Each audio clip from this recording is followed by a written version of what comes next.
नमस्कार दोस्तों। चलिए आज जीवन के एक बहुत ही बुनियादी लेकिन सबसे जरूरी सवाल का जवाब ढूंढते हैं। आखिर ऐसी क्या चीज है जो हम सबको और हमारे आसपास के इन पेड़ पौधों को जिंदा रखती है? तो एक बहुत ही आसान से सवाल से शुरू करते हैं।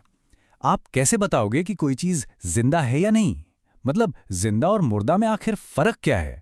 आप कहेंगे अरे ये तो बहुत सिंपल है, एक कुत्ता भाग रहा है, गाय जुगाली कर रही है, तो मतलब वो जिंदा है। ये सब जीवन की निशानियां हैं।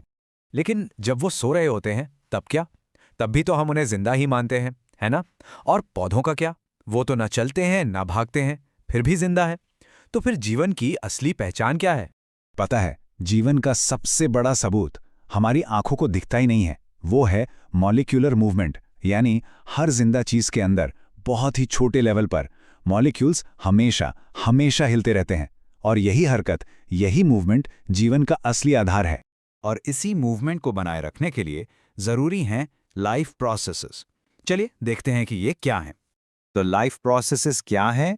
ये वो सारे जरूरी काम हैं जो जिंदा रहने के लिए एक शरीर को लगातार करने पड़ते हैं, भले ही हम सो रहे हों या बस आराम कर रहे हों। अंदर मेंटेनेंस का काम 24 घंटे चलता रहता है। इसको ना एक घर की तरह सोचो। अगर आप एक घर की लगातार रिपेयर नहीं करोगे तो क्या होगा? धीरे धीरे वो टूटने लगेगा, है ना? बिल्कुल वैसे ही हमारी बॉडी को भी लगातार मरम्मत की जरूरत होती है। तो इस मेंटेनेंस जॉब में मेन 4 काम आते हैं। सबसे पहले न्यूट्रिशन, यानी खाना पीना। फिर उस खाने से एनर्जी निकालना, जिसे कहते हैं रेस्पिरेशन। अब एनर्जी बन गई तो उसको पूरी बॉडी में पहुंचाना भी तो है, वो है ट्रांसपोर्टेशन। और आखिर में जो भी कचरा बनता है उसको बॉडी से बाहर निकालना, यानी एक्सक्रीशन। अच्छा, अब इन सारे कामों के लिए सबसे जरूरी चीज क्या है? एनर्जी। सही। तो सवाल यह है कि लिविंग थिंग्स को ये एनर्जी, ये फूड मिलता कहां से है? देखिए, दुनिया में ना खाना पाने के बेसिकली 2 ही तरीके हैं।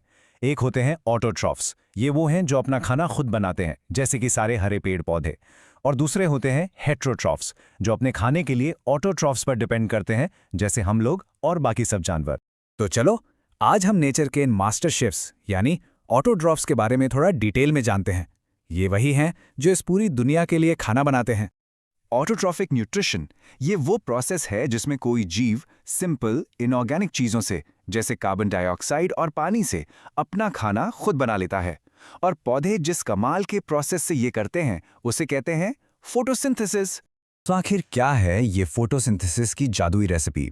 चलिए पर्दा उठाते हैं इस राज से और देखते हैं कि पौधे अपना खाना बनाते कैसे हैं। ये देखिए, ये है वो पूरी केमिकल रेसिपी।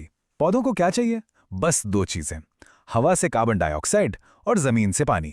फिर सनलाइट की एनर्जी और क्लोरोफिल की मदद से इन दोनों को मिलाकर बन जाता है ग्लूकोज। और यही ग्लूकोज है पौधे का असली खाना, उसकी एनर्जी। बेसिकली इस पूरे प्रोसेस में 3 मेन स्टेप्स होते हैं। पहला, क्लोरोफिल सनलाइट की एनर्जी को सोखता है।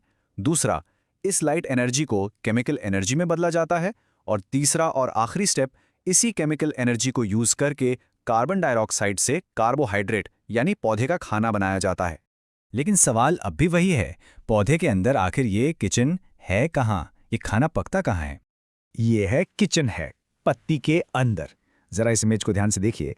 पत्ती के सेल्स के अंदर ये जो हरे हरे डॉट्स दिख रहे हैं ना, इन्हें कहते हैं क्लोरोप्लास्ट्स। यही हैं वो छोटी छोटी फैक्ट्रीज जहां फोटोसिंथेसिस का सारा काम होता है। ठीक है, किचन तो मिल गया, लेकिन रेसिपी के इंग्रेडिएंट्स जैसे कार्बन डाइऑक्साइड वो पत्ती के अंदर आते कैसे हैं? इसका जवाब है ये छोटे छोटे छेद, जिन्हें स्टोमेटा कहते हैं। ये पत्ती की सतह पर होते हैं। आप इन्हें पौधे की नाक समझ सकते हो, जहां से गैस अंदर बाहर जाती है।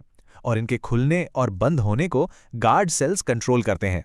पर हम ये कैसे मान लें कि ये सारे इंग्रेडिएंट्स सच में जरूरी हैं? क्या पता इनके बिना भी काम चल जाता हो? चलो इसको साबित करने के लिए कुछ एक्सपेरिमेंट्स देखते हैं। ये एक्सपेरिमेंट देखो, बड़ा इंटरेस्टिंग है। ये एक ऐसी पत्ती है जिसका कुछ हिस्सा हरा है और कुछ नहीं। इस पर जब आयोडीन सॉल्यूशन से स्टार्च टेस्ट किया गया तो सिर्फ हरे हिस्से ही नीले काले हुए। क्यों? क्योंकि खाना यानी स्टार्च सिर्फ वही बना जहां ग्रीन क्लोरोफिल मौजूद था। मतलब साफ है, नो क्लोरोफिल नो फूड। अब ये दूसरा एक्सपेरिमेंट देखिए। यहां 2 पौधे हैं।